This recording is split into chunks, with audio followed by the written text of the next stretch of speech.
वाशिम जिल्ह्यातील साखडोह मधल्या एका शेतकऱ्याने आपल्या शेतामध्ये नाविन्यपूर्ण असा प्रयोग केलाय। रब्बीमधील पारंपरिक गहू हरभरा या पिकांना फाटा देत त्याने 4 एकर क्षेत्रात तुरीचा पेरा केलाय। सध्या तुरीचं पीक बहरलं असून तुरीमधून 3.5 लाखांचं उत्पन्न मिळण्याची त्यांना अपेक्षा आहे आणि याबाबत शेतकऱ्यांसोबत बातचीत केलेली आहे आमचे प्रतिनिधी गणेश मोहळे यांनी।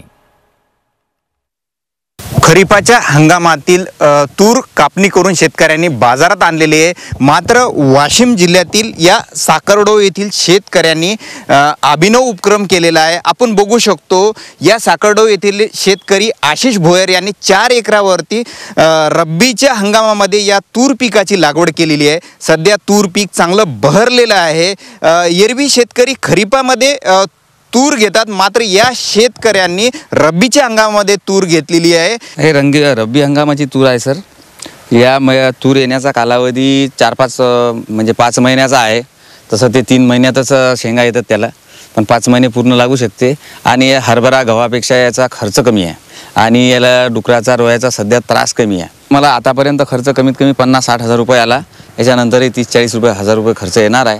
तसं या 90 हजार रुपये 80-90 हजार रुपये एकूण खर्च होईल, परंतु यात 3-3.5 लाख रुपयाची उत्पन्न होईल अशी माझी अपेक्षा आहे। Ganesh Mohale, Zee media, Sakhardoh, Washim.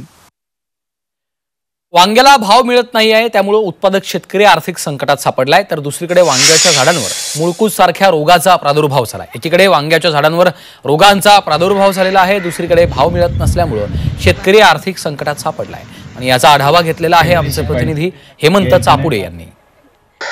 आंबेगाव तालुक्यातील पारगाव परिसरातील शेतकऱ्यांनी आपल्या शेतात वांग्याची लागवड केलेली आहे। मात्र या वांग्याच्या पिकावरती रोगाचा प्रादुर्भाव वाढला। आपण जर पाहिलं तर मी सध्या वांग्याच्या शेतात आहे। आपण या ठिकाणी पाहू शकता मुळकूज आजार आल्याने या ठिकाणी वांग्याची सध्या आपल्याला मर होताना पाहायला मिळत आहे। तर दुसरीकडे वांग्याचे बाजारभाव सुद्धा काही दिवसापासून गडगडलेले आहेत, त्यामुळे सतत शेतकऱ्यांच्या चिंता वाढलेल्या आहेत। आपल्यासोबत बोलण्यासाठी वांगे उत्पादक शेतकरी, काय सांगाल, काय परिस्थिती आहे सध्या? रोगाचा पिकांवर प्रादुर्भाव तर झालेलाच आहे, परंतु बाजारभाव सुद्धा खूप कमी भेटतोय। 5 रुपये किलोच भेटत आहेत आणि ट्रान्सपोर्टचा खर्च किंवा मजुरी हा सुद्धा परवडत नाहीये। आम्ही अर्धा एकर वावरामध्ये वांग्याची लागवड केलेली आहे, परंतु रोप लागवड आणि मजुरी, खुरपणी, ट्रान्सपोर्ट हा सुद्धा खर्च आमचा निघला नाही। नक्कीच सध्या वांग्याला केवळ 5 रुपये किलोचा बाजारभाव मिळत असल्याने शेतकऱ्यांच्या चिंता वाढलेल्या असून केलेला खर्चही वसूल होत नाही, त्यामुळे वांगे उत्पादक शेतकऱ्यांच्या चिंता सध्या वाढल्या आहेत। Hemant Chapude, Zee media, Pargaon, Pune. नंदुरबार जिल्ह्यामध्ये केळी तोडणीला सुरुवात झालेली आहे। यंदा केळीला चांगला दर मिळतोय। प्रयागराजमध्ये सुरू असलेल्या महाकुंभ मेळ्यामुळे केळीची मागणी वाढली आहे, यामुळे शेतकऱ्यांमध्ये समाधान आहे। सध्या केळी 2000पेक्षा अधिक क्विंटलच्या दराने खरेदी होतीये।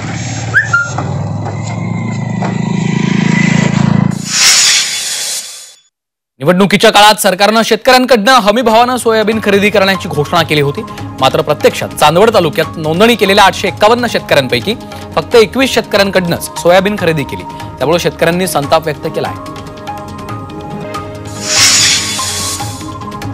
तुरीच्या बाजारभावात सध्या चढ उतार सुरू आहेत। लातूर बाजार समितीत सध्या तुरीची आवक होतीये, त्यामुळे तुरीला 7500 रुपयांपर्यंतचा सर्वसाधारण भाव मिळतोय। आगामी काळात दर वाढतील अशी शेतकऱ्यांना आशा आहे, मात्र तुरीच्या राशी बाजारपेठेत वाढल्यानं दरात घसरण झाली आहे।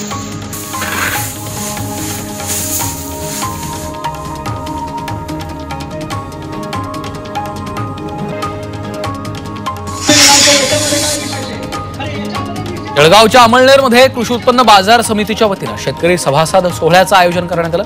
उत्कृष्ट शेती करणाऱ्या शेतकऱ्यांना यावेळी कृषी रत्न हा पुरस्कार देऊन गौरवण्यात आलं, तर उत्कृष्ट खरेदीदार, हमाल आणि कृषी उद्योजकांचाही सन्मान करण्यात आला।